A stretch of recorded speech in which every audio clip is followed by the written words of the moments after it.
Okay, good morning everyone.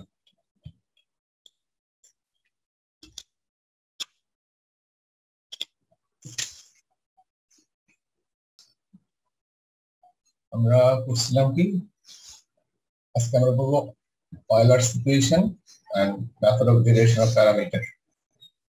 Euler's equation আমি বলেছিলাম না তোমরা একটু দেখে আসবা একটু তাড়াতাড়ি হবে।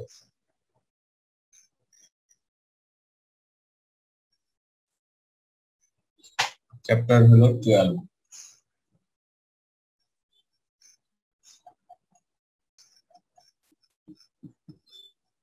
চ্যাপ্টার 12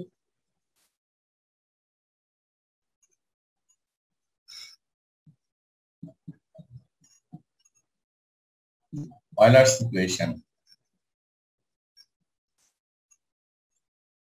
একটা বিশেষ ফর্মের ইকুয়েশন। এটা ফর্ম থাকে এরকম, যেটা একটা second order linear differential equation Euler's equation লিখি, সেটা হবে এরকম: x square b square y dx square plus some constant, suppose a naught, then x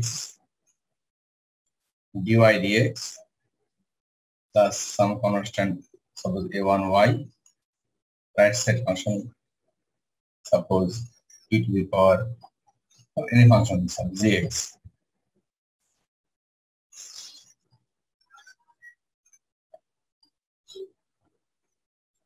The third order linear differential Euler's equation যদি লিখি, বা থার্ড অর্ডার Euler's equation লিখি, তো linear differential হবেই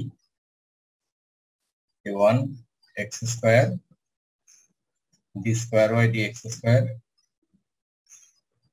plus a2 x dy dx plus a1y is equal to gx. তাহলে ফর্মটা খেয়াল করো যে ডেরিভেটিভের অর্ডার আর x যে ভেরিয়েবল, এটার ডিগ্রি একই। x স্কয়ার মানে x এর ডিগ্রি হলো 2 বা পাওয়ার 2, অর্ডার 2 প্রত্যেকটা টার্মে। x এর পাওয়ার কত? 1, অর্ডার 1। নিচে দেখো x কিউব, যেটা ছিল x কিউব, একটু লিখতে ভুল করছি, কিউব দিয়ে দাও, কিউব হবে x কিউব d কিউব, মানে x এর পাওয়ার যেটা অর্ডারও সেটা। প্রত্যেকটা টার্মে ভেরিয়েবল x এর পাওয়ার আর order of the derivative same. এই টাইপের একটা ডিফারেনশিয়াল ইকুয়েশন কে বলা হয় Euler's ইকুয়েশন, এবং এই ইকুয়েশনটা হলো linear differential equation with variable coefficient. কোএফিসিয়েন্টটা কি আছে দেখো, ডেরিভেটিভের সাথে কি আছে? সেকেন্ড অর্ডার ডেরিভেটিভের সাথে আছে x স্কয়ার, ফার্স্ট অর্ডারের সাথে আছে x, থার্ড অর্ডার ডেরিভেটিভের সাথে আছে x cube, second order x square. Coefficient গুলো হলো ভেরিয়েবল, এজন্য এটা আমরা বলি special type of linear differential equation with variable coefficient. তো এই ডিফারেনশিয়াল ইকুয়েশন সলভ করার একটা মেথড আছে, প্রেসক্রাইবড মেথড। তো ফলোইং দ্যাট we'll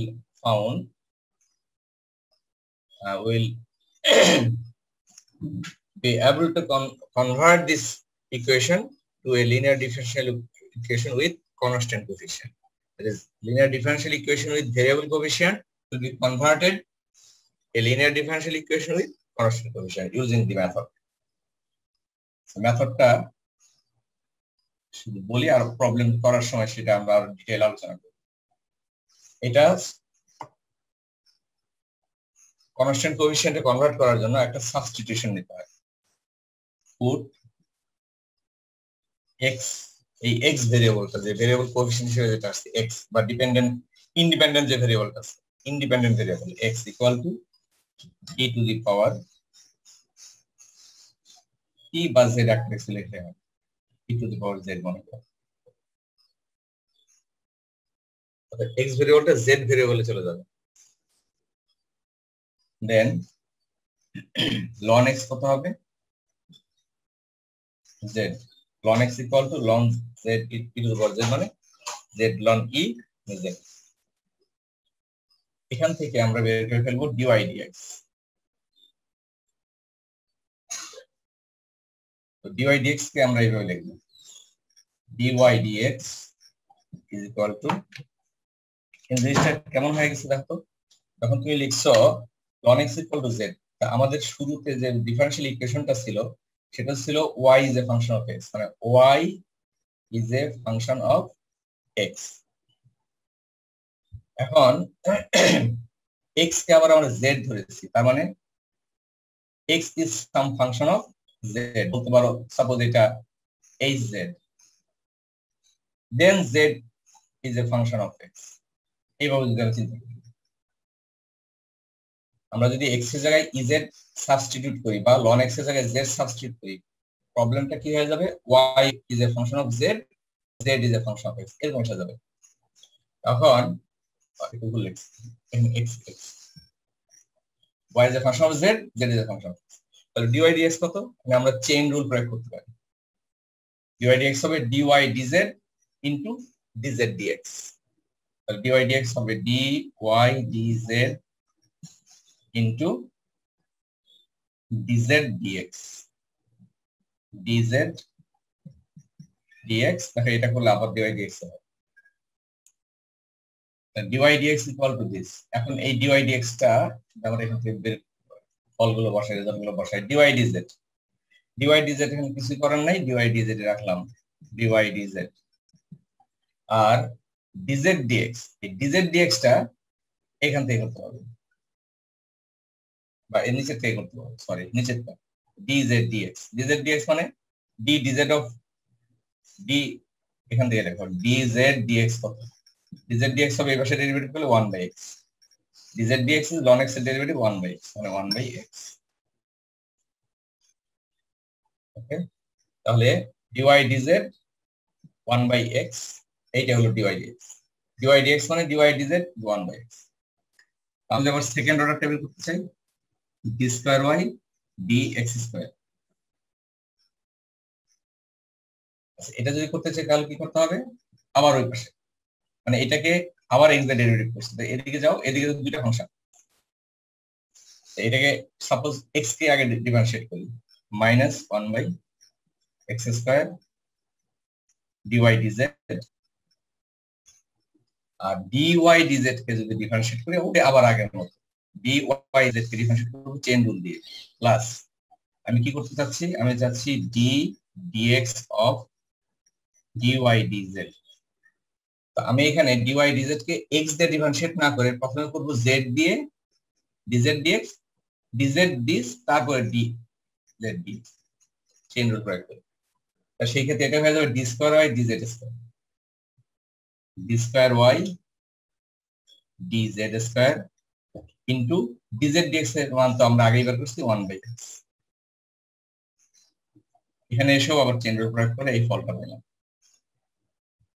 আচ্ছা, এখন dy dx যেখানে লিখছিলা সেটা dy dz 1/x, এটা একটা নাম্বার নাও আর এটা একটা নাম্বার নাও, এক নাম্বার থেকে এই পাশে যে নিচে ডিনোমিনেটর x টা আছে এটাকে ক্রস মাল্টিপ্লাই করে এই পাশে নিয়ে আসো, এটা হয়ে যাবে x dy dx, x dy dx is equal to dy dz, x দিয়ে এই পাশে মাল্টিপ্লাই করলে এটা আসে।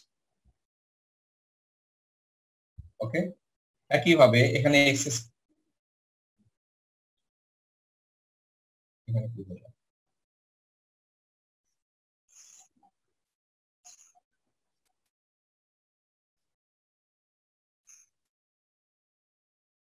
তোমার কোথায় ভুল হয়েছে একটু ঠিক করি তো, এখানে লিখতে একটু ভুল হয়েছে, ঠিক করে। এখানে ছিল 1/x স্কয়ার dy dz, তারপরে 1/x টা রইল এখানে, আর এখানে ছিল কি dy dz, এইটাকে আমরা করতে যেতেছি কি ddx, ওখানে আরেকটা x ছিল ওটা লিখতে ভুলে গেছি, করবো এটাকে d dx অফ এটা, এটাকে d dz করে তারপর dz dx করবো, তাহলে d square y dz square, আর dz dx এর একটা 1/x ছিল ওইটা লেখা হয়নি, এটা লেখা একটা 1/x বাদ করছি, then dy dz d square y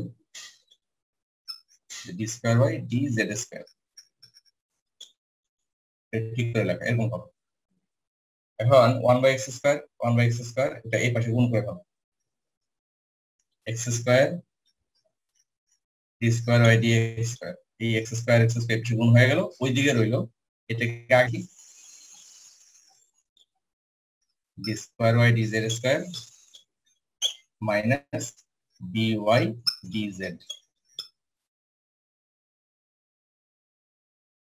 x dy dx is equal to dy dz। এখানে এই অ্যাডভান্টেজটা এইটাই, আমাদের x হলো একটা ভেরিয়েবল ইনটু ডেরিভেটিভ, ফল হিসেবে পাইলাম জাস্ট একটা ডেরিভেটিভ, কোএফিশিয়েন্ট কত 1, তার মানে variable coefficient 1 into derivative constant coefficient চলে গেল, x স্কয়ার মানে variable coefficient into D square D x square, output হিসেবে পেতেছি ডেরিভেটিভ মাইনাস ডেরিভেটিভ, কোএফিশিয়েন্ট গুলো হলো কনস্ট্যান্ট। আমরা এখানে ডি ডিজেড এই সিম্বলটাকে যদি একটা অপারেটর ইউজ করি, suppose d, capital d, d d z for capital d, capital d y, d d z কে যদি ক্যাপিটাল ডি লিখি তাহলে d square d Z square কে কি লিখবো আমরা, capital d square minus capital d on y, এটা ওয়াই এর উপর কাজ করে। এই নিচেরটাকে একটু ডি কে কমন লিখতে পারো, অপারেটরটা d into d minus 1 y, ঠিক এই সেম প্রসেস যদি আমরা রিপিট করি, অর্থাৎ থার্ড টাইম ডিফারেন্সিয়েট করতাম আবার এটাকে, তাহলে আমরা পাইতাম এটা similarly x cube D cube Y DX cube, সেটা হতো দেখো x dy dx এর জন্য আমরা পাইছি একটা ডি, আর x স্কয়ারের জন্য পাইছি d d minus 1, just follow করলে যে ফলটা পাওয়া যায় d d minus 1 d minus 2 পাওয়া যায়, ডি তোমরা করে দেখতে পারো d minus 1 d minus 2 y. Okay okay, এইটুকু যথেষ্ট, এখন আমরা প্রবলেমে চলে যাবো। আমরা তার মানে variable coefficient derivative with variable coefficient কে কনস্ট্যান্ট কোএফিশিয়েন্ট এ রূপান্তর করতে পারি এইভাবে। একটা প্রবলেম নেব, জাস্ট একটা প্রবলেম করব এখান থেকে। আমি করতেছি এক্সাম্পল 4, আমার সবাই লিখতে আশা করি এটা মুছে দিলাম। চ্যাপ্টার 12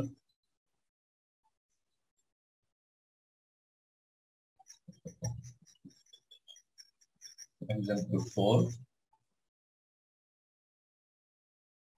প্রবলেমটা হলো X square D square Y DX square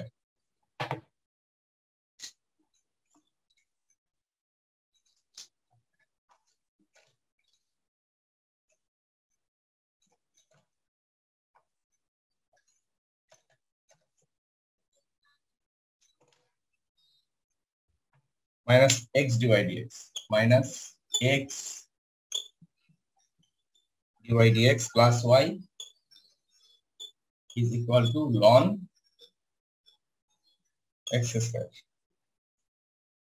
এটা একটা অলার্স ইকুয়েশন, তো সলিউশন মেথড তো আলোচনাই করছি।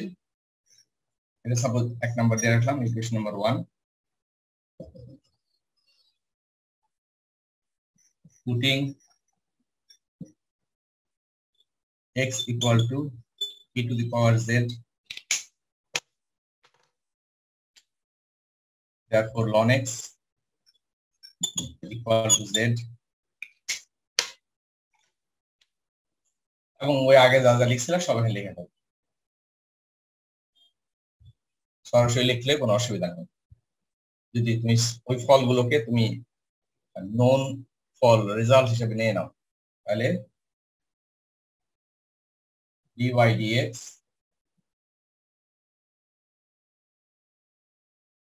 x dy dx is equal to dy, পাশে লিখবা স্কয়ার, অত পরে লিখতে পারো, আর x square d square y dx square is equal to d d minus 1 y। where d for d dz, d square for d square dz square। এখন এগুলো নিয়ে তোমার গিভেন ইকুয়েশন 1 এ বসাও। 1 implies 1 এ যদি বসাও তাহলে x square d square dx square, এই যে এটা জন্য পাবে d d minus 1, কয়টা একেবারে বাইরে লিখলে হবে, তারপর আছে মাইনাস x dy dx মানে dy, জাস্ট d লিখলাম, প্লাস y এর সাথে 1 আছে 1, এটা অপারেট করছিল y এর উপরে, is equal to ln x square. এখানে তো y আর z থাকতে হবে, তাহলে x স্কয়ার মানে কত, এটা তোমরা উপর থেকে বের করে আসলে হয়। আমরা কি পেয়েছিলাম, আমাদের ছিল x equal to e to the power z, তাহলে ln x স্কয়ার মানে হলো ln x স্কয়ার মানে হলো e to the power 2z, ln e to the power 2z।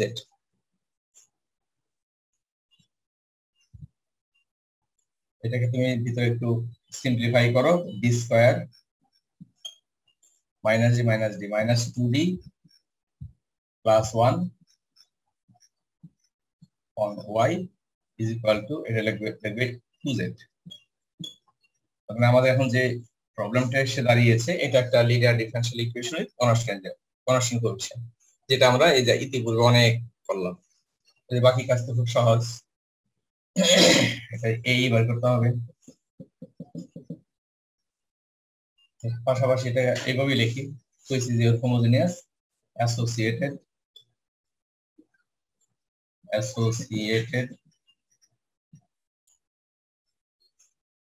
সংক্ষেপে লিখলাম associated H, এটা নন হোমোজেনিয়াস, অ্যাসোসিয়েটেড হোমোজেনিয়াস হলো d স্কয়ার minus 2d plus 1 y is equal to 0। এবার লিখব AE, এই কত m square minus 2m plus 1 is equal to 0, এটা হলো m minus 1 0, so m equal to 1 therefore yc complimentary function yc কি হবে c1 e to the power 1, এখানে কিন্তু ভেরিয়েবলটা কিন্তু z, ডিপেন্ডেন্ট ভেরিয়েবল কিন্তু z এর জায়গায়, তাহলে e to the power x না কিন্তু e to the power z খেয়াল করতে হবে। c2 যেটা রিপিটেড হয়েছে তাহলে মাল্টিপ্লাইড বাই z হবে z e to the power z, এখানে তোমার z টাকে রিপ্লেস করে দিতে পারো। c1 e to the power z ছিল কি x প্লাস z ছিল ln x z, তারপরে c2 x ln x yc হয়ে গেল।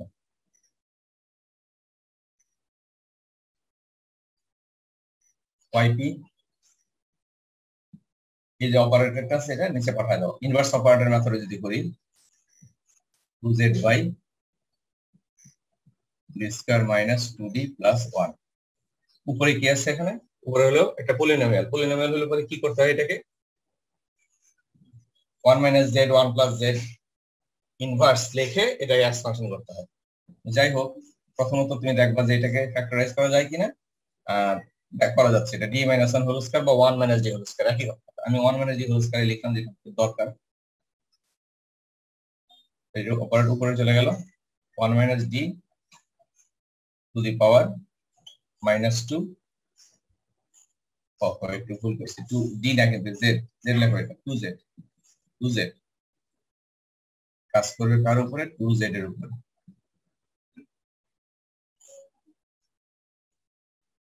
z এর পাওয়ার কত 1, কাজে এখানে d এর পাওয়ার 1 পর্যন্ত এক্সপানশন দিয়ে লিখলাম, জাস্ট আমি লিখলাম 1 plus 2d, আর দরকার নেই 2z, 1 into 2z মানে 2z plus 4 ডেরিভেটিভ হলো 1, মানে d মানে ডেরিভেটিভ, সো 2z মানে কি ছিল ln x plus 4, therefore the general solution solution is y equal to yc plus yp. yc ছিল c1 plus c2 ln x, সবার সাথে x গুণ ছিল, এটা বাইরে লিখলাম, আর yp পেয়েছো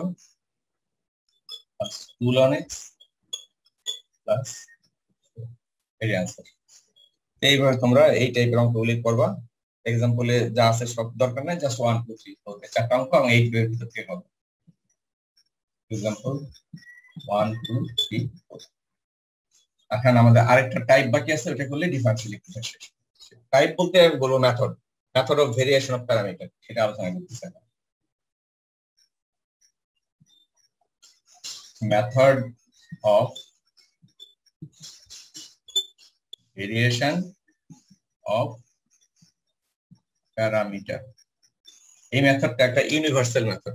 ইউনিভার্সাল মেথড এই জন্য যে এই মেথডটা applicable for all kind of ordinary differential equation. Kind বলতে এখানে দুটা, যে ordinary differential equation with constant coefficient, with variable coefficient, both in both cases it is applicable. আমরা দেখছি ইনভার্স অপারেটর মেথড, এটার কিছু লিমিটেশনস আছে। কি? এটা কনস্ট্যান্ট কোএফিশিয়েন্টের জন্য অ্যাপ্লিকেবল, এবং রাইট সাইড ফাংশনটা পলিনোমিয়াল হইতে হয় কিংবা এক্সপোনেনশিয়াল বা ট্রিগোনোমেট্রিক ফাংশন, এগুলো হইতে হয়। রাইট সাইডে আদার ফাংশন যদি থাকে তাহলে ইনভার্স অপারেটর মেথডটা অ্যাপ্লিকেবল না, অপারেটর অ্যাপ্লিকেবল। এখানে আমি একটা নিচ্ছি, মানে মেথডটা আলোচনা না করে আমি প্রবলেম সলভ করার সময় মেথড আলোচনা করবো, তোমার সময় বেঁচে যাবে। আমি এখানে তোমার জন্য করতেছি, এটা চ্যাপ্টার হলো 15 এ, chapter 15A।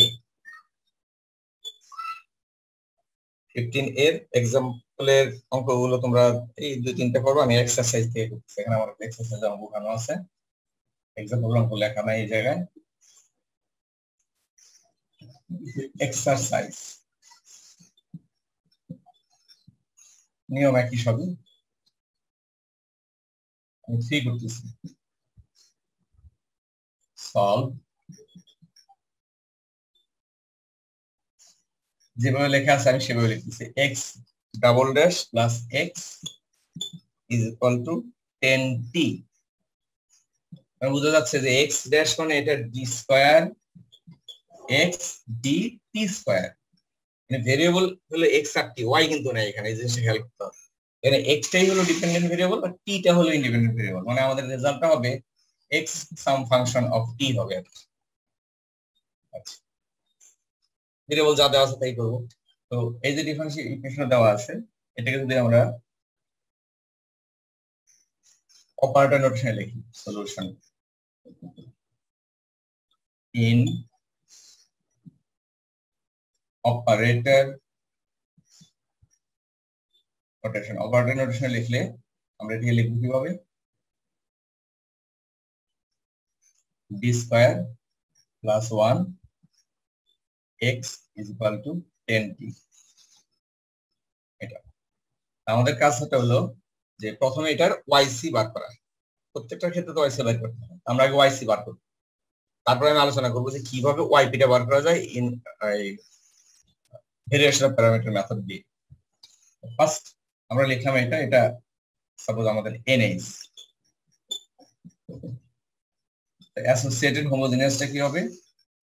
d square plus 1 x is equal two 0। এটার a কত? a হবে m square plus 1 equal to 0,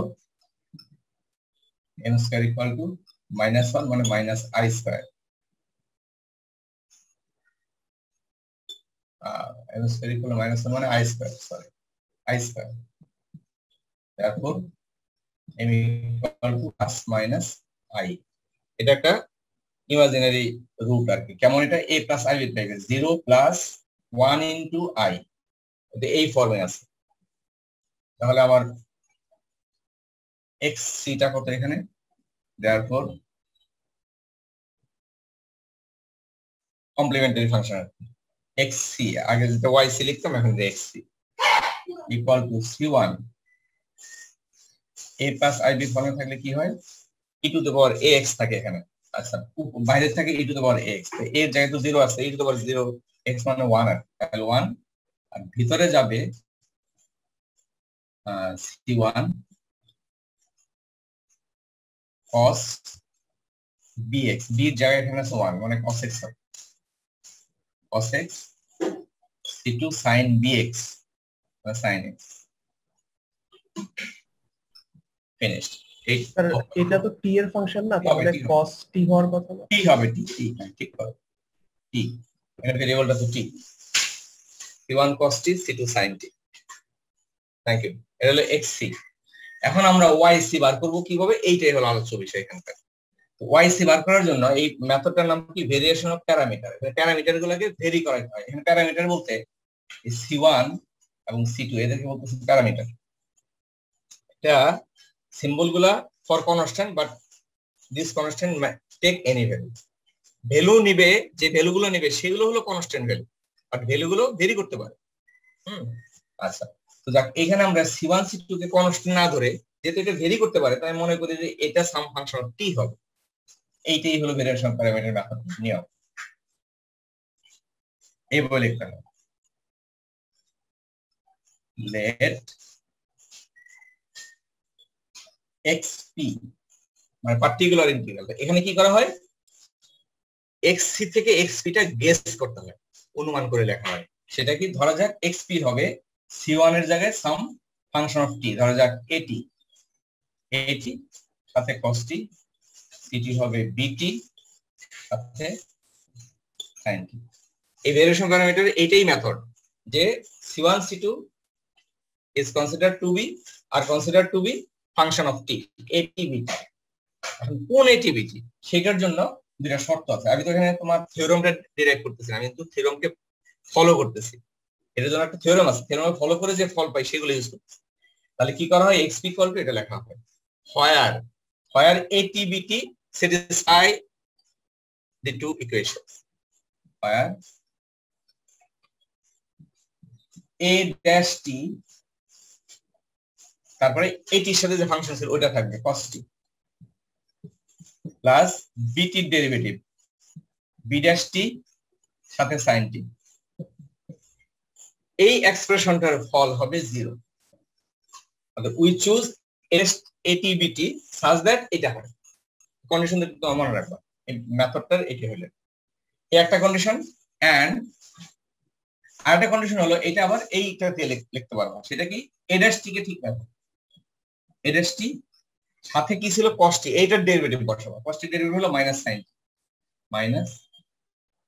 sin t plus b dash t যে কোএফিশিয়েন্ট ওটার ডেরিভেটিভ sin t, এটা হয়ে যাবে cos t। এটা করলে রাইট সাইড হবে আমাদের ডিফারেনশিয়াল ইকুয়েশনের রাইট সাইডটা কি ছিল সেটা, রাইট সাইডে ছিল কি 10t, এটা হবে 10t। এই দুইটা কন্ডিশন স্যাটিসফাই করবে at এবং bt। তার মানে xp is the particular integral which satisfies where at bt satisfy these two equations। এখন এই দুইটা ইকুয়েশন আমাদের কি করতে হবে, মেথডটা প্রয়োগ করে মনে রাখতে হবে। xp কি করে লিখতে হয় লিখবা, সেখান থেকে দুটো ইকুয়েশন আসবে, a আর b দুটার ডেরিভেটিভ সাথে কোএফিশিয়েন্ট হিসেবে ফাংশন দুটো থাকবে। নিচের কন্ডিশনটা হবে, সেকেন্ড কন্ডিশনটা হবে এই উপরেরটা থেকে নিচেরটা লিখবা। কিভাবে বলছি, a dash t ঠিক রাখবা, সাথে কোএফিশিয়েন্ট হিসেবে যে ফাংশনটা সেটার ডেরিভেটিভ। এখন এই দুইটা ইকুয়েশন সলভ করে আমরা বের করব কি, a dash t and b dash t, তারপরে ইন্টিগ্রেট করলে ওকে। সো আমি মনে করব যে আমার কাছে যে দুটো ইকুয়েশন আছে, এই দুটো equation a dash t b dash t unknown involve একটা সাইমালটেনিয়াস ইকুয়েশন, মানে এখানে a dash t b dash t অজানা দুটো ফাংশন, এর একটা লিনিয়ার ইকুয়েশন। তো এটাকে তুমি ক্রস মাল্টিপ্লিকেশনের মেথডে করতে পারো, যে মানে এটা পারো a dash t by this b dash t by this, এটা করে করতে পারো। তারপরে ক্র্যামারস রুল দিয়ে করতে পারো। তো আমি এখানে ক্র্যামারস রুলটা প্রয়োগ করি, যেহেতু আমরা রুলটা জানি। তোদের একটু মনে করাই দেই, যেমন 2x + 3y = 5, x + 4y = 9। এখানে ক্র্যামারস রুল করার জন্য আমরা কি করি, তিনটা কি বলে, তিনটা ডিটারমিনেন্ট লিখি। সাপোজ ডি ডিটারমিনেন্ট, ডিটা হলো কি এই রাইট সাইডের যে এক্স ওয়াই গুলো আছে তাদের যে কলাম, কোএফিশিয়েন্ট কলাম 2 1 3 4, এই যে 2 1 3 4। তারপরে কি করি, ডি এক্স আননোন ভেরিয়েবল যদি এক্স হয়, ডিএক্স এর জন্য আননোন ভেরিয়েবল ডি এর জন্য ডিএক্স একটা ডিটারমিনেন্ট লিখি। সেটা কিভাবে, এক্স এর যে কলাম ছিল ওইটাকে রিপ্লেস করি রাইট সাইড কনস্ট্যান্ট 5 9 3 4। তারপরে কি লিখি, ডিওয়াই, ডিওয়াই কে লিখি ওয়াই কলামটাকে রিপ্লেস করি 2 1 3 4 রিপ্লেস বাই 5 9। এটা করার পরে ক্রেমার্স রুল অনুসারে আমরা কি লিখি, x is equal to d by dx। d মানে এই d ডিটারমিনেন্টটা করলে যা হয় সেটাকে dx ডিটারমিনেন্ট দিয়ে ভাগ। ঠিক ওইটাই আমি এখানে প্রয়োগ করবো। তাতে হবে কি ক্যালকুলেশনের জটিলতা কমে, ক্রস ক্যালকুলেশন করতে গেলে মাইনাস প্লাস সেকেন্ড রুলটা দিতে পারে। তো আমরা এখানে এইভাবে এখানে লিখি let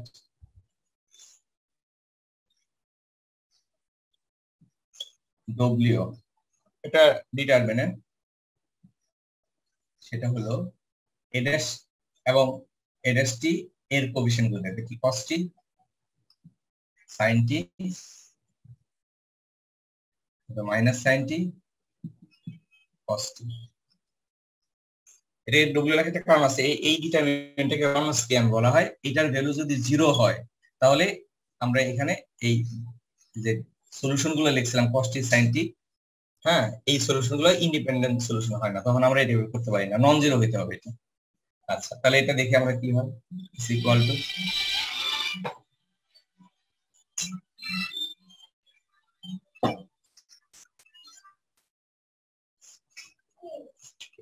যায় না কেউ না করো এটা cos square t plus sin square t, cos square t plus sin square t is 1। আমাদের এখানে এই a dash t b dash t এর কোএফিশিয়েন্ট ম্যাট্রিক্স যেটা আছে সেটার মান হইছে 1। এরপর লেখো w1,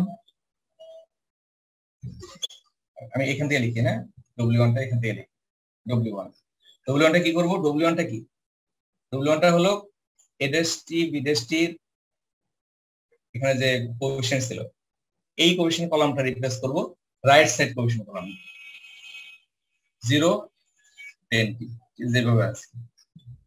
এটা করলে কত হয়, 0 sin t into 10 t sin t 10 t।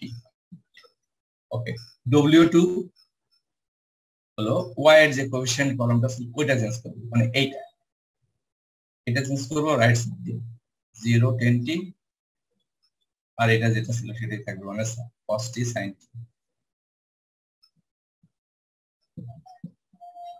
এটা কি হয়ে যায় 0 cos t আর 10 t মানে sin t হয়ে যাবে cos t into 10 t sin by cos sin t। এখন আমরা by Cramer's rule, by Cramer's rule প্রয়োগ করতে হবে এমন কোনো কথা না, ক্রস সলিউশন করতে হবে। By Cramer's rule a dash t মানে যে আননোন যেটা আছে a dash t is equal to নিচে যাবে dd মানে তো 1, w 1 টা কি ছিল sin t আর 10 t sin t ফর্মুলাটা তোমাদের বোঝার জন্য একবার লিখে দেই। w1 বাই w1 টা ছিল sin t 10 t R w1, this is your a dash t, so integrating with respect to t তাহলে হয়ে যাবে at, integrating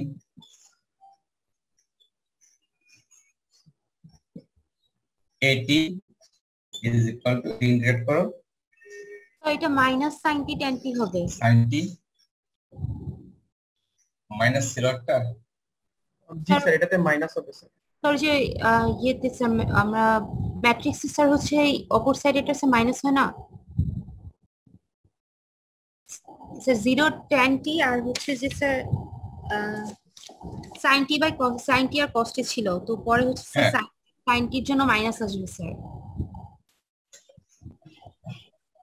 আচ্ছা আমি একটু মুছে ফেলছি, হাতে নাই মাইনাস থাকলে মাইনাস লাগবে, এইখানে এইখানে মাইনাস ছিল। জি স্যার, এখানে মাইনাস হবে। বসাও ডিটি। এখন কি করবে, এটা ইন্টিগ্রেট করো। Just is a problem of integration. হ্যাঁ, এটাকে sin t tan t, তো তুমি লিখতে পারবা sin square t by cos t, sin square t by cos t। উপরে sin জাস্ট ইন্টিগ্রেশন করতে হবে। sin square t cos square t by cos t dt, 1 by cos t হয়ে যাবে sec t minus cos t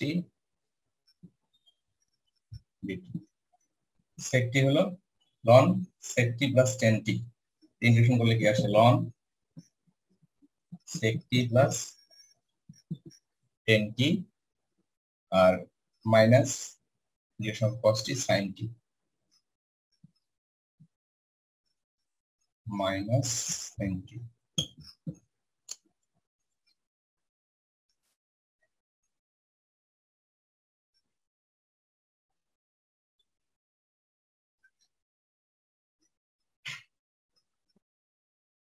আচ্ছা, এই হলো আমাদের এটি। সিমিলারলি বিটি বার করো, বিরাশটি কি ছিল, ইন্টিগ্রেশন অফ আছে sin t বাই 1 আর sin t, সো বিটি হবে integration sin t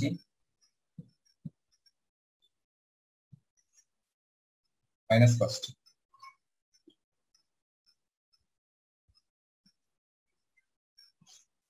minus cos t,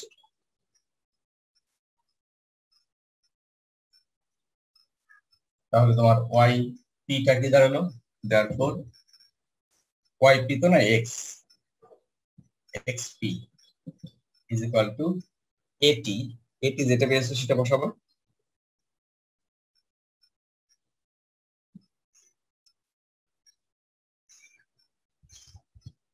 বসিয়ে জাস্ট বাকি কাজটা হলো y c y p করতে হবে।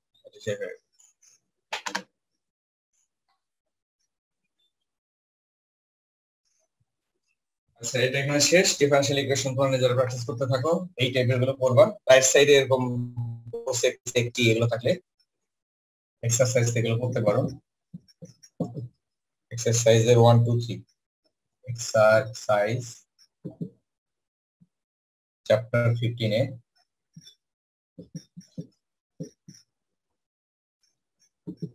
1 2 3 ঠিক এই টাইপের গুলো, খুব বেশি জটিল ফাংশন নিয়ে প্রবলেম সলভ করার দরকার নেই।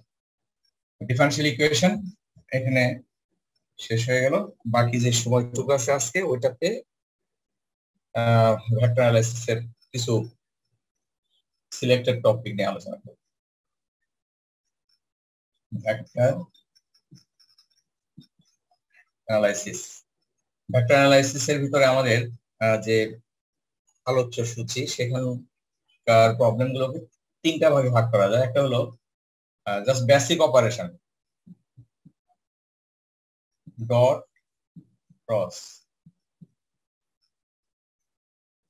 সেটার ভিতরে আছে scalar triple product A dot B cross C, আর ভেক্টর ট্রিপল ভেক্টর প্রোডাক্ট বা vector triple product A cross B cross C. এগুলো নিয়ে আলোচনা করবো না খুব বেশি, তোমরা এগুলো জানোই, সোজা জিনিস এগুলো। এগুলো অ্যাপ্লিকেশন এই টাইপের প্রবলেম থেকে পরীক্ষা থাকে, তোমরা এগুলো করবা, প্রমাণ থাকে মেইনলি এখান থেকে, বা আরো কিছু প্রবলেম থেকে যাবে। এরপরে আমি পরের যেটা সেটা হলো ভেক্টর ডিফারেন্সিয়েশন। ভেক্টর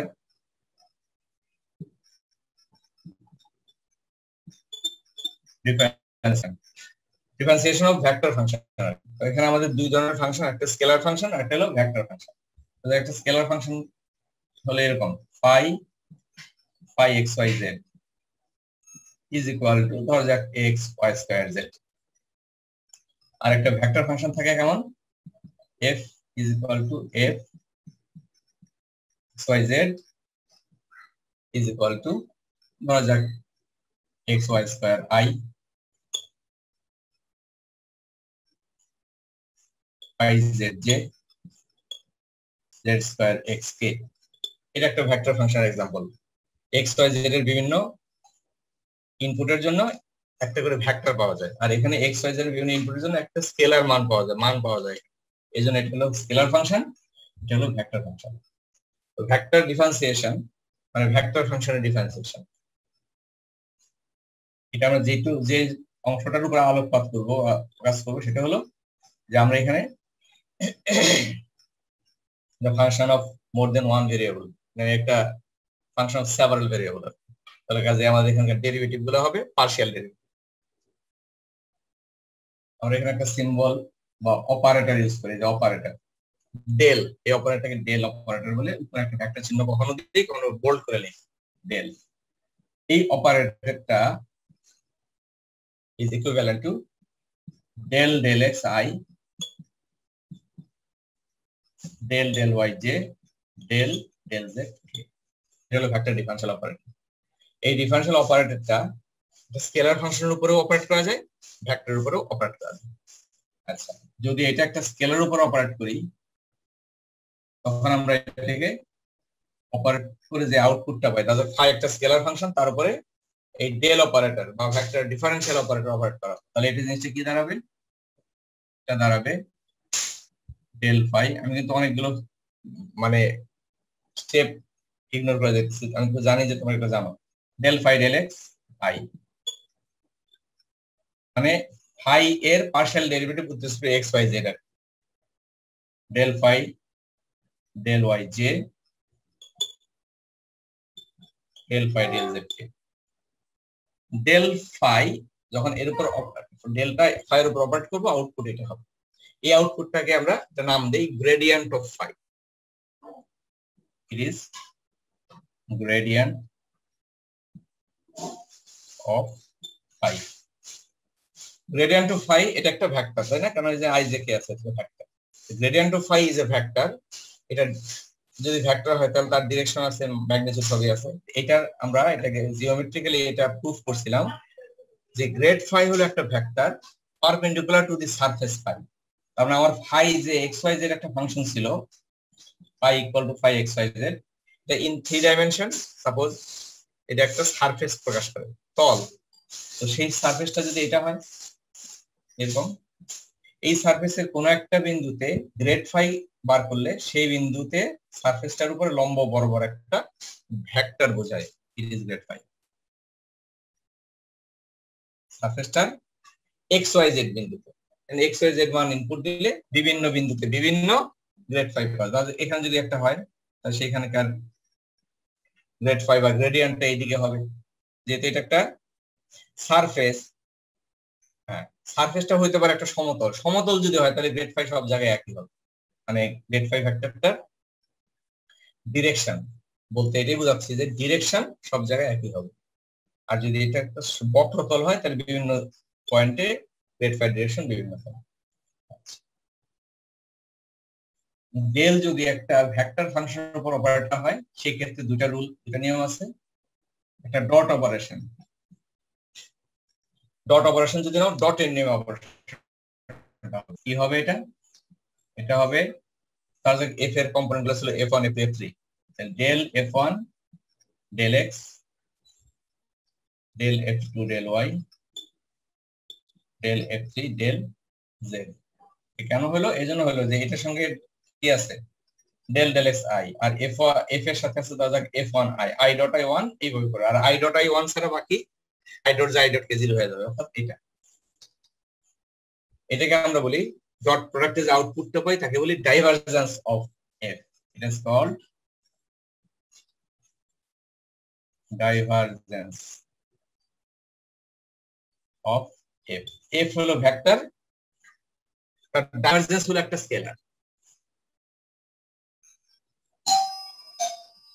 এই ডেল অপারেটরটা বা ভেক্টর ডিফারেনশিয়াল অপারেটর যদি ক্রস করা হয় এর উপরে, ক্রস এর নিয়মে অপারেশনটা নেওয়া হয়, তখন আমরা ডেল ক্রস এফ এটাকে আমরা বলি আউটপুটে বলি কার্ল। মনে রাখো খুব সহজ, যখন ডট ছিল ডাইভারজেন্স আর ক্রস ছিল কার্ল। ক্রস এর অপারেশনটা কেমন হবে? দুটা ভেক্টরের ক্রস অপারেশন যা আউটপুটটা যেভাবে পাওয়া যায় ঠিক সেইভাবে আমরা আউটপুটটাকে একটা কনসাইজ ফর্মে নিয়ে আসতে পারি। সেটা হলো আই জে কে ডেল এর যে কম্পোনেন্ট গুলো ছিল operator del del x del del Y del del z, আর এফ এর component i J k component গুলো f1 f2 f3। এটাকে যদি তুমি এক্সপানশন করো তাহলে একটা ভেক্টর পাবা, কাজে curl of F is a vector.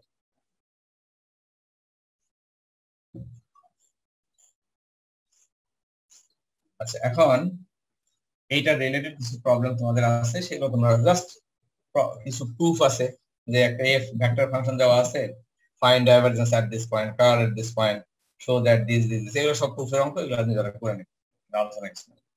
আমি এখানে গ্রেডিয়েন্ট যে ভেক্টরের কথা বললাম এইটার একটা অ্যাপ্লিকেশন রিলেটেড প্রবলেম করব, সেটা হলো ডিরেকশনাল ডেরিভেটিভ। ডিরেকশনাল ডেরিভেটিভ, তোমরা যে ডেরিভেটিভ বার করো যখন একটা ফাংশন দেওয়া থাকে phi, del phi del X, এটা একটা ডেরিভেটিভ এলং এক্স অ্যাক্সিস। মানে কেন এক্স অ্যাক্সিস? কারণ এখানে এক্স এরই পরিবর্তন বিবেচনা করা হইতেছে, আদার্স ভেরিয়েবলের পরিবর্তন নেওয়া হচ্ছে। এক্স অক্ষ বরাবর মানে কি আই ভেক্টর বরাবর। This derivative is along the direction i, এটাও directional derivative along the direction i. ওরকম যে বরাবর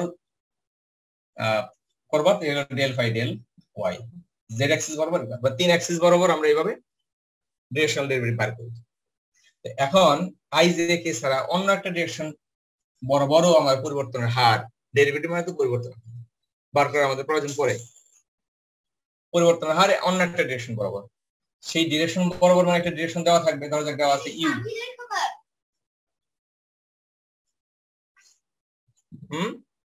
ইউ ভেক্টর বরাবর। এতক্ষণ বলছে আই জে কে ভেক্টর বরাবর del phi del x del phi del Y del phi Z, U vector বরাবর derivative করতে, ইউ ভেক্টর বরাবর পরিবর্তনের হার, ওইটাকে আমি বলতেছি directional derivative along the vector Q. সরাসরি আমি ফর্মুলাটা বের করব, let phi equal to phi xyz, phi is equal to phi xyz, then directional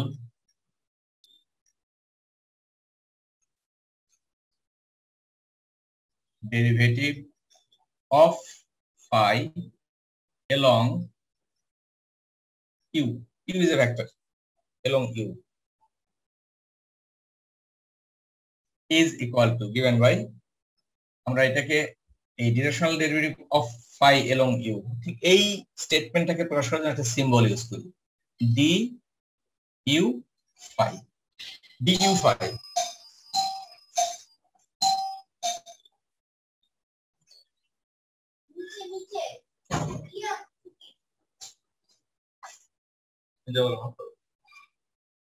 due phi, এবং এটার জন্য কি ফর্মুলা দিচ্ছি, D U phi gradient of phi dot U by modulus of U, মানে ইউ ভেক্টর সেই বরাবর একটা একক ভেক্টর বরাবর গ্রেড ফাই, একক ভেক্টর বরাবর গ্রেড ফাই, বা একক ভেক্টরের সাথে গ্রেড ফাই ডট, এটাই হবে directional derivative of phi along u। মনে করো তোমার ফাই ইকুয়াল টু দেওয়া আছে x square y plus e to the power z, এটাই। তা তুমি যদি directional derivative of this function along q equal to ধরা যাক twice i plus 3j plus k,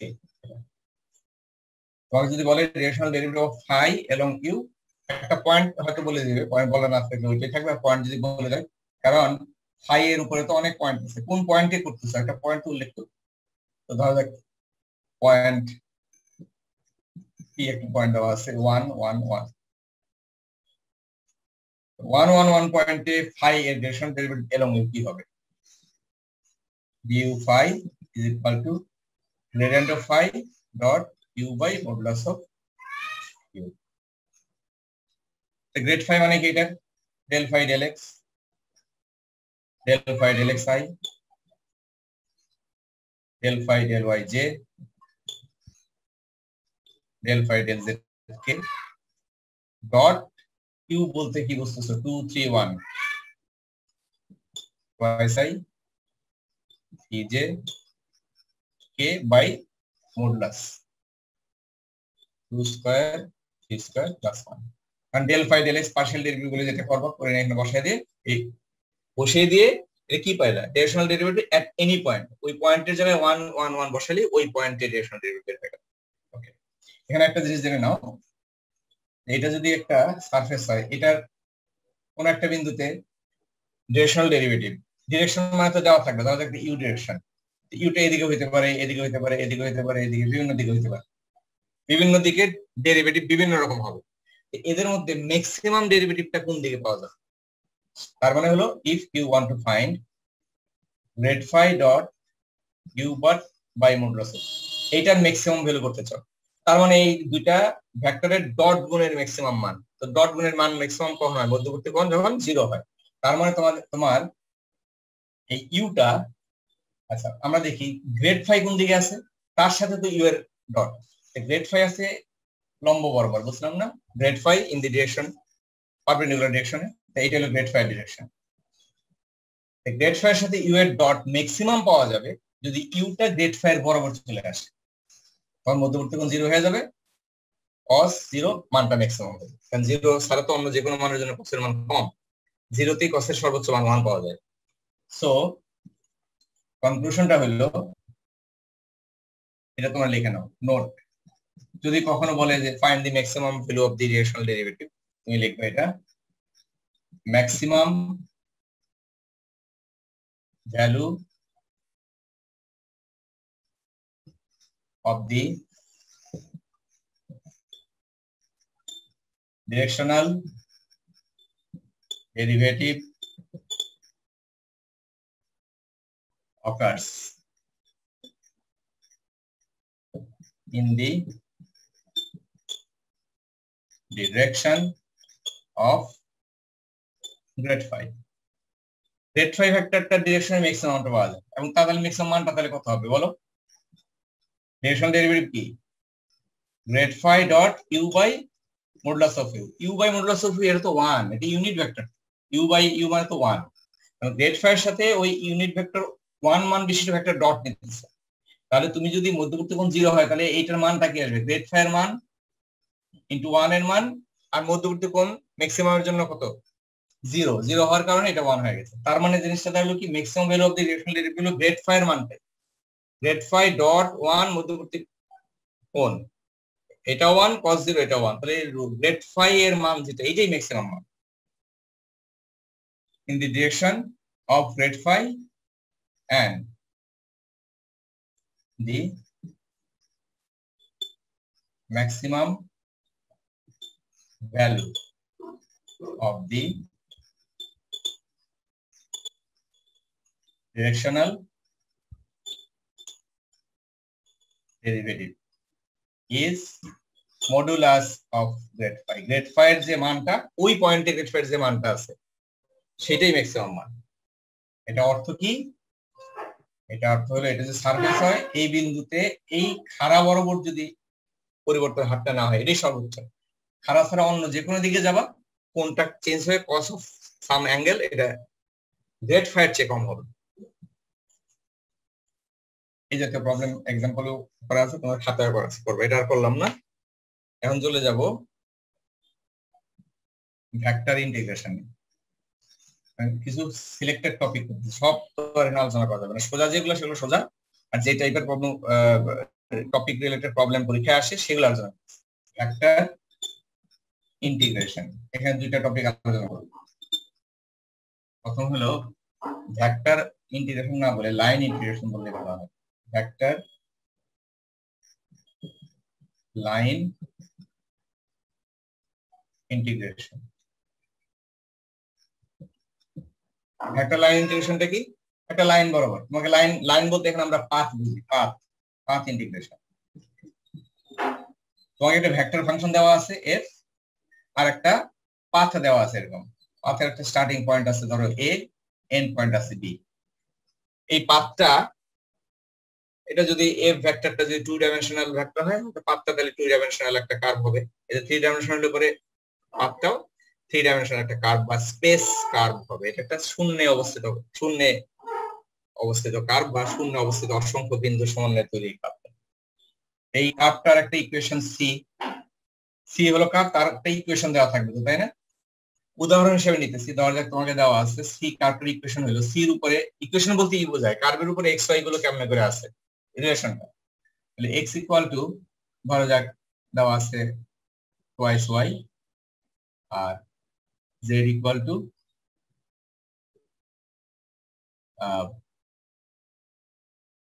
ধরা যাক ওয়াই স্কয়ার।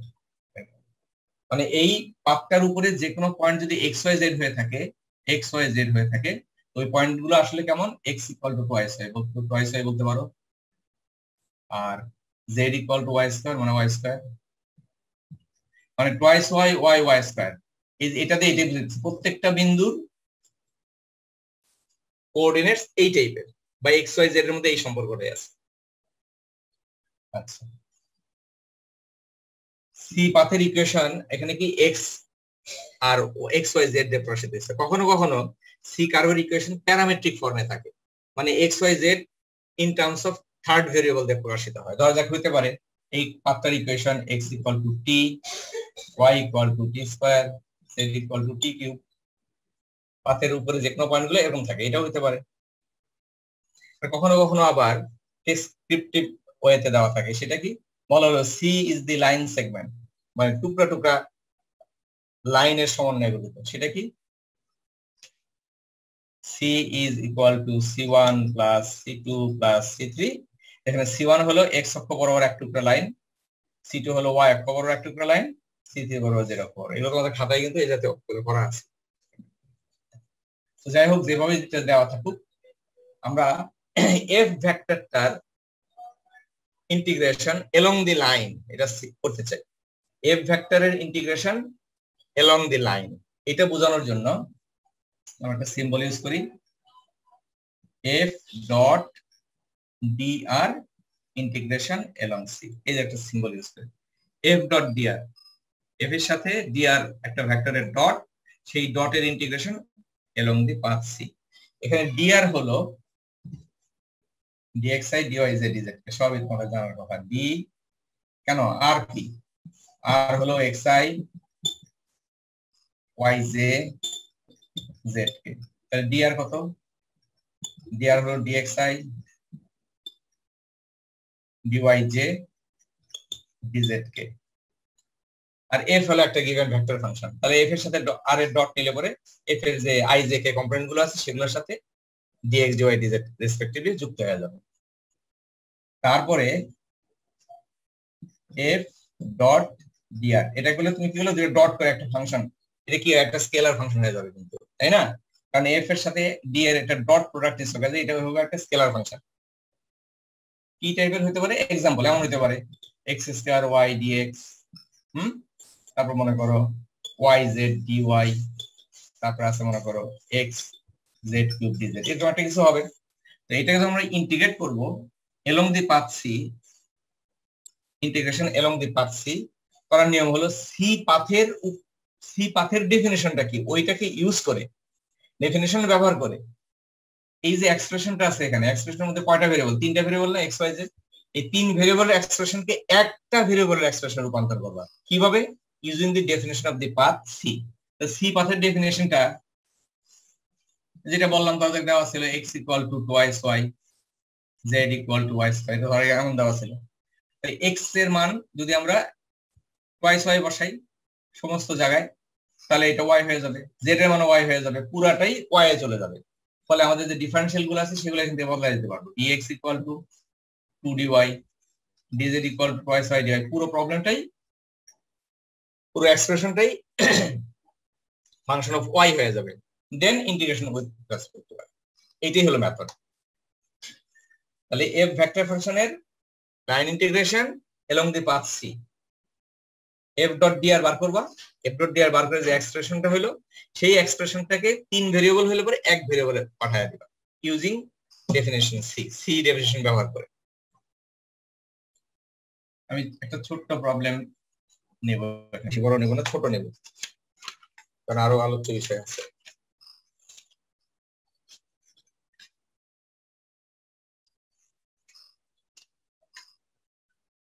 ধরা যাক কিরকম দেওয়া যায়, একটা প্রবলেম আছে এরকম, অলরেডি আমি করেই ফেলছি আসলে, নতুন করে নেওয়ার কিছু নাই। এর পুরোটা আলোচনা করবো না, শুধু আলোচনা করে করবো না। এফ ইকুয়াল টু সহজ একটা function y i plus z j plus x k, এটা হলো তোমার। আচ্ছা, একটা কথা বলতে ভুলে গেছি, এই যে f dot d r integration along the path c, এটা physically represent work done under f along the path C.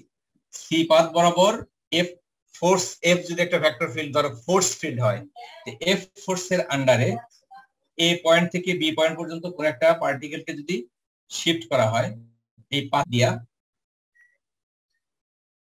Move করা হয়, তাহলে যে পরিমাণ কাজ হবে, কৃত কাজ, ওয়ার্ক ডান, সেটাই হলো এফ ডট ডিআর এর integration from a to b along c. তাহলে কখনো কখনো ফাইন্ড এফ ডট ডিআর ও বলা হয়, কখনো কখনো প্রশ্নে চাওয়া থেকে ফাইন্ড ওয়ার্ক, তো ওয়ার্ক ডান মানে এফ ডট ডিআর এর ইন্টিগ্রেশন এলং সি। আচ্ছা, এফ ইকুয়াল টু এটা দেওয়া আছে, প্রশ্ন হলো find work done under f along C দিয়ে পরে এখানে ইকুয়েশনটা দেওয়া, মানে সি ইকুয়েশনটা ডেফিনিশন দেওয়া থাকে। ধরো যাকে থ্রি ডাইমেনশনাল, তো যেটা লিখছিলাম ধরো ওইটাই, x equal two twice y, z equal two y square, এটা ফ্রম একটা পয়েন্ট, তো স্টার্টিং এন্ড পয়েন্ট দেওয়া থাকবে, ফ্রম 2 1 1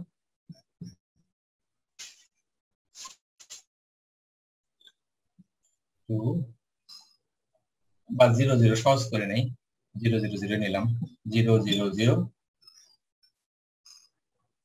2 1 1। এখানে এই যে x, এই 0 0 0 এগুলো x এর ভ্যালু, x y z এর ভ্যালু, এটাও x y z এর ভ্যালু। তাহলে এটা ওয়ার্ক ডান করার জন্য কি করতে হবে, f ডট dr করতে হবে। তাহলে সলিউশনটার মধ্যে কি করবা, f ডট dr, আমি একটু কুইক করে ফেলতেছি। f ডট dr বলতে f এর সাথে আছে y i আর dr এর সাথে আছে dx, তাহলে y dx হবে, একবারে লিখলাম y dx z dy x dz f dot dr। তখন f ডট dr টা দেখা যায় এক্সপ্রেশনটা x y z three variable, তো এইখানে আমরা একটা ভেরিয়েবলে কনভার্ট করব ইউজিং কি, সি পাথটা লিখবা এলং সি, সি বরাবর যদি মুভ করি আমরা কি পাবো, x equal two y square, তাহলে dx কত 2 dy and z equal to y square, dz equal to twice y dy। আমরা দেখতেছি যে এক্সপ্রেশনটা represented in terms of y হবে, তাহলে y এর লিমিট লাগবে ইন্টিগ্রেশন যখন করব, তো y এর লিমিটে এখানে ইজিলি দেখা যাচ্ছে y এর মান 0, এখানে 1 1 1, মানে y এর সাপেক্ষে ইন্টিগ্রেট করলে 0 টু 1 হবে। তুমি যে ভেরিয়েবলের সাথে করো ওই ভেরিয়েবল লিমিটটা বলে দিবা, ভ্যারিজ ফ্রম 0 to 1,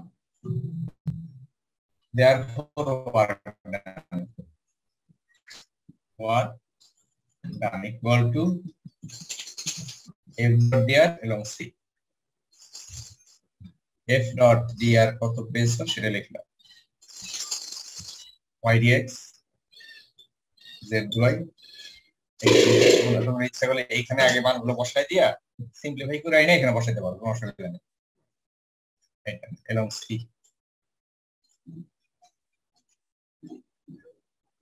কোনটা কাজ করো, y ইকুয়াল টু কি আছে সেটা বসাও, dx কি আছে বসাও, z কি আছে dy সব বসাও, বসে পুরো এক্সপ্রেশনটা ইন টার্মস অফ y নিয়ে আসো, এটা ইন টার্মস অফ y হবে, তারপরে y এর লিমিট 0 টু 1, এরপরে রেজাল্ট দেখো 2 মিনিটস ব্রেক থাকবে।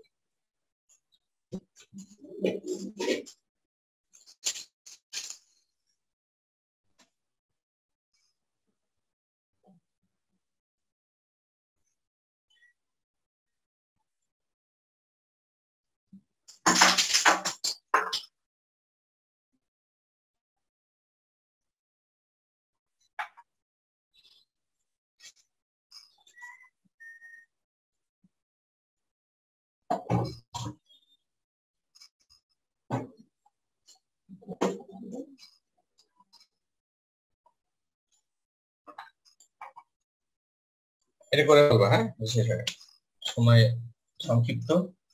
আচ্ছা, এখানে আমরা আরেকটা জিনিস আলোচনা করি, পরীক্ষা আসে, এটা কনজারভেটিভ ফোর্স ফিল্ড নামে একটা টপিক আছে। কনজারভেটিভ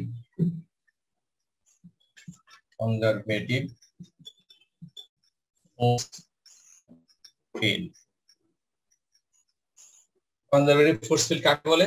যে ফোর্স ফিল্ডটার আন্ডারে work done independent of path হয়। Independent of path, work done independent of path মানে হলো কি, যে এফ একটা ফোর্স ফিল্ড, এই ফিল্ডের ধরা যাক এ একটা পয়েন্ট, এ পয়েন্ট থেকে বি পয়েন্টে কোন একটা পার্টিকেলকে যে মুভ করা হয়, এটা যে কোনো পাথে মুভ করা হোক না কেন, ওয়ার্ক ডান যদি একই থাকে, মানে পাথ ইন্ডিপেন্ডেন্ট যদি হয় ওয়ার্ক ডানটা, তখন এই ফোর্স ফিল্ডকে বলা হয় কনজারভেটিভ ফোর্স। আচ্ছা, কনজারভেটিভ ফোর্স ফিল্ড এফ যদি কনজারভেটিভ ফোর্স ফিল্ড হয়, আমাদের কিছু রেজাল্ট, ডিরাইভড রেজাল্ট আছে, সেগুলো কয়েকটা সংক্ষেপে লিখে দিচ্ছি। if f is conservative, then number 1,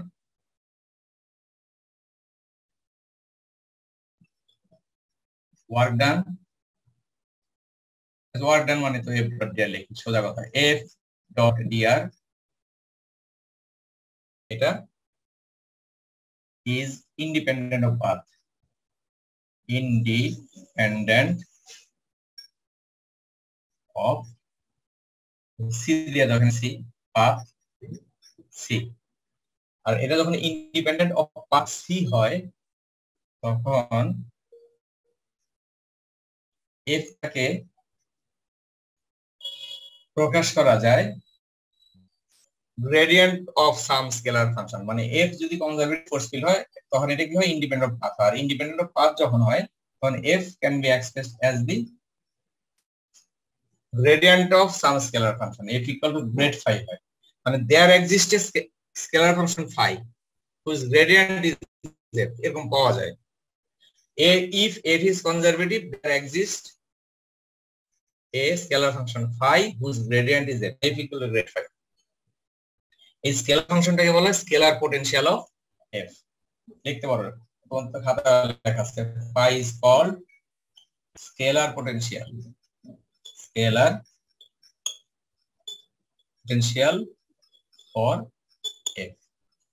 আর যখন f equal to grad phi হয়, তখন কার্ল অফ f নিলে পরে কার্ল অফ grad phi 0 হয়ে যায়। 3 নাম্বার হলো curl f equal to curl grad phi। এটা একটা প্রুফ আছে, proof that curl of grad phi equal to 0, phi is scalar function equal to 0। এই 3 নাম্বার যে আউটপুট, 3 নাম্বার যে রেজাল্টটা, এইটা আমরা ইউজ করি to identify whether f is conservative or not। আমাদের পরীক্ষা অনেক সময় থাকে f একটা ভেক্টর ফিল্ড দিয়ে বলে যে show that f is a conservative force field। তো কনজারভেটিভ ফোর্স ফিল্ড করার জন্য আমরা এই লাস্টের যে 3 নাম্বার যে কন্ডিশন বা আউটপুট বা রেজাল্ট, এটা ইউজ করি। তার মানে তুমি যদি f একটা ফোর্স ফিল্ডকে কনজারভেটিভ ফোর্স ফিল্ড প্রুফ করতে চাও, তুমি দেখবা কার্ল অফ f, কার্ল মানে কি i j k তার ইত্যাদি যদি করে দেখবা যে এটা একটা জিরো ভেক্টর এসে কিনা, তখন এটা কে বলে আমরা কনজারভেটিভ। এখানে আরেকটা এটার সাথে রিলেটেড প্রশ্ন থাকে যে if f is conservative then find phi, সেই স্কেলার পোটেনশিয়াল phi কে বার করো যার গ্রেডিয়েন্ট ইকুয়াল টু f হবে। ফাইন্ড phi, এই phi বার করার জন্য আমরা ওই যে কি করি f এর সাথে, অর্থাৎ আমরা কি লিখি f equal to grad phi। f equal to grad phi মানে কি, f এর কম্পোনেন্ট আছে না, ধরা যাক f1 i f2j f3k, R grad phi মানে কি del phi del x i j। তখন i কম্পোনেন্ট যদি ইকুয়েট করি, কি পাবো del f del x is equal to f1 মানে f এর যে x component, del f del y f2 del f del z equal to f3। এই তিনটা ইকুয়েশন সলভ করে আমরা ফাই কে বার করে নিয়ে আসতে পারি। পরীক্ষায় দুটা প্রবলেম অংশ থাকে যে show that f is conservative, তিনটা পার্ট থাকে। Show that f is conservative, তুমি দেখালা curl f0। if f is conservative, since conservative, find phi f scalar potential for f। এই তিনটা ইকুয়েশন সলভ ব্যবহার করব। লাস্টলি হলো find work done under f in this field from a to b। এখানে কিন্তু পাথটা উল্লেখ করে না। কেন উল্লেখ করে না? তো f তো কনজারভেটিভ ফোর্স ফিল্ড, মানে work done doesn't depend on path, পাথের উপর ডিপেন্ড করে না, কাজে work done independent of path. এই ক্ষেত্রে আমরা একটা গুরুত্বপূর্ণ ফল ব্যবহার করি। সেটা কি? সেটা হলো f dot dr from a to b is equal to f dot dr মানে কি? f ছিল গ্রেড ফাই না, grade phi dot dr from a to b। এটা করে যেটা হয়, এই আউটপুটটা হয় ফাই এর মান a to b। b তে ফাই এর মান কত? মাইনাস a তে ফাই এর মান কত? অর্থাৎ আমার সংক্ষিপ্ত ফলাফল হলো এরকম, f dot dr work done বা line integral of f along any path from a to b হবে f এর যে স্কেলার পটেনশিয়ালটা আছে সেই স্কেলার পটেনশিয়ালের মান আপার লিমিট এ কত মাইনাস লোয়ার লিমিট, এই দুটার বিয়োগফলই হয় f এর লাইন ইন্টিগ্রালের মান বা ওয়ার্ক ডানের মান। যে এই ক্ষেত্রে ওয়ার্ক ডান করার জন্য তোমাকে ইন্টিগ্রেশন করার দরকার নেই। তুমি যদি ফাই কে ডিরাইভ করতে পারো, ফাই কে নির্ণয় করতে পারো, শুধু ফাই এর মানটা স্টার্টিং পয়েন্ট আর এন্ড পয়েন্টে কত মাইনাস স্টার্টিং পয়েন্ট, এই দুটো ডিফারেন্স করলে ওয়ার্ক ডানটা চলে আসে। ওকে, লাস্ট টপিক হলো গ্রিনস থিওরাম। অঙ্ক করতে পারবো না, শুধু বলে দেবো গ্রিনস থিওরাম। গ্রিনস থিওরামটা তোমার পরীক্ষার সময় আসে যে state Green's theorem, state Green's theorem.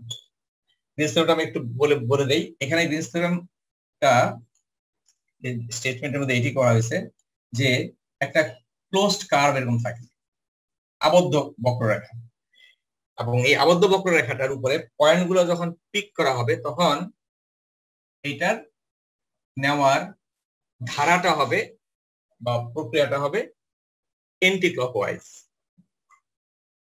আমরা তখন এটাকে বলি c is a positively oriented closed curve. মানে সি কার্ভের উপরে যে ইটা হবে, ওয়ার্ক হবে বা মুভমেন্ট হবে, এই মুভমেন্টটা এন্টি ক্লকওয়াইজ হবে। তখন আমি বলবো সি একটা পজিটিভলি ওরিয়েন্টেড ক্লোজড কার্ভ বা পজিটিভ ক্লোজড কার্ভ। সোজা কথা, সি একটা পজিটিভলি ওরিয়েন্টেড ক্লোজড কার্ভ। আচ্ছা, আরো কিছু বৈশিষ্ট্য আছে সি এর। সি হলো সিম্পল ক্লোজড কার্ভ, সি নিজেকে নিজে ইন্টারসেক্ট করে নাই, এরকম না। আচ্ছা, সেই কার্ভটা একটা এলাকাকে আবদ্ধ করছে, সেই এলাকাটার ক্ষেত্রফল আর বা এলাকাটা আর, এভাবে বলি। C is a positively oriented closed curve, R is the region consist of c and interior of c. C কার্ভটার উপরে যে পয়েন্টগুলো আছে সেগুলো এবং ভিতরে যে পয়েন্ট সব মিলে এই আর এলাকাটা তৈরি করছে। মানে আর এলাকাটা যে সকল বিন্দু নিয়ে তৈরি, সেই বিন্দুগুলো সি কার্ভের উপরকার বিন্দু এবং ভিতরের বিন্দুগুলো নিয়ে তৈরি। ওকে, আর এফ একটা vector function, f equal to m x y i n x y j. এটা এমন ভেক্টর ফাংশন যে এই যে এম এন গুলো আছে না, এম এন, এই এম এন গুলোর যে partial derivative del m del Y del n del x, এগুলা এই এলাকাটার ভিতরে মানে সির উপরে এবং ভিতরে ডিফারেন্ট মানে এক্সিস্ট। মানে এম এন হলো ডিফারেন্ট, পার্শিয়াল ডেরিভেটিভ গুলো এক্সিস্ট করে এই এলাকাটার ভিতরে আর এর উপরে। যদি করে সেই ক্ষেত্রে গ্রিনস থিওরাম বলে, এই শর্তগুলো যদি পুরো করে গ্রিনস থিওরাম বলে এফ ডট ডিআর এলং দি এই পাথটাকে ক্লোজড পাথ, এই ক্লোজড পাথ বোঝানোর জন্য আমরা এই যে ইন্টিগ্রেশন সাইনের এখানে একটা সার্কেল দিয়ে দিই, মানে c is a closed path. F dot dr along the closed path c is equal to f dot dr বলে কি আসবে এম ডিএক্স, এটা টু ডাইমেনশনাল, অবশ্যই এটা টু ডাইমেনশনাল। হ্যাঁ, Green's theorem for two dimensional. তাহলে এফটা কি ছিল m1 by m n mxy i nxy z যদি থাকে, তাহলে f ডট dr বলে আসবে m dx n dy। এই ইন্টিগ্রালটার মান আসবে ডাবল ইন্টিগ্রালের সমান, is equal two double integral of del m del x minus del m del y। এই ডাবল ইন্টিগ্রেশনটা চলবে কিসের উপরে, এই সি কার্ভটা যে এলাকাটা আবদ্ধ করছে সেই এলাকাটার উপরে, মানে আর এর উপরে, না আর লেখা। তারপরে লাইন ইন্টিগ্রালটা প্রকাশিত হইতেছে ডাবল ইন্টিগ্রাল দ্বারা বা ইন্টিগ্রেশন ওভার এ প্লেন রিজিয়নের উপরে এটা।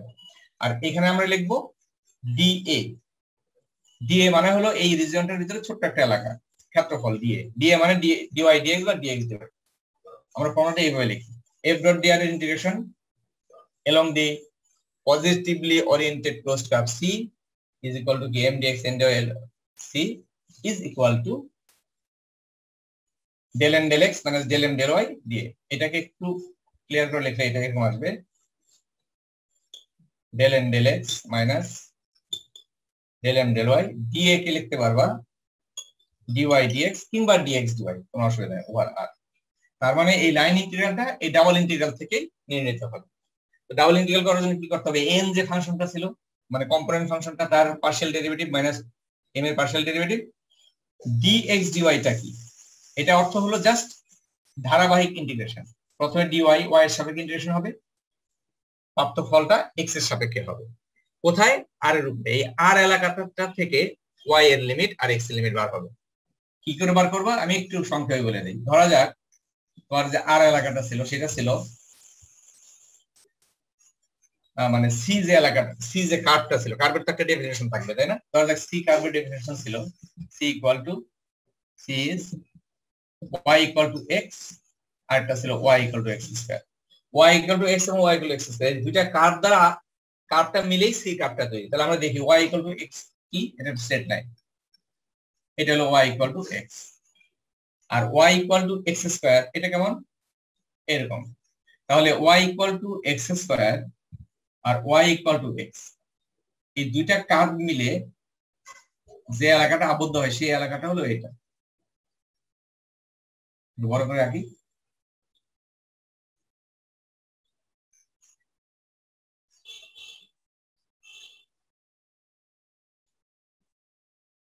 এই এলাকাটা, এই এলাকাটা হলো আর, আর সি কনসিস্ট অফ দুইটা part, y equal to x ধরা যাক এটা c1 এটা c2, c1 আর c2 মিলেই c তৈরি হয়েছে এবং এই দুজনের এই আর এলাকাটা আবদ্ধ হচ্ছে।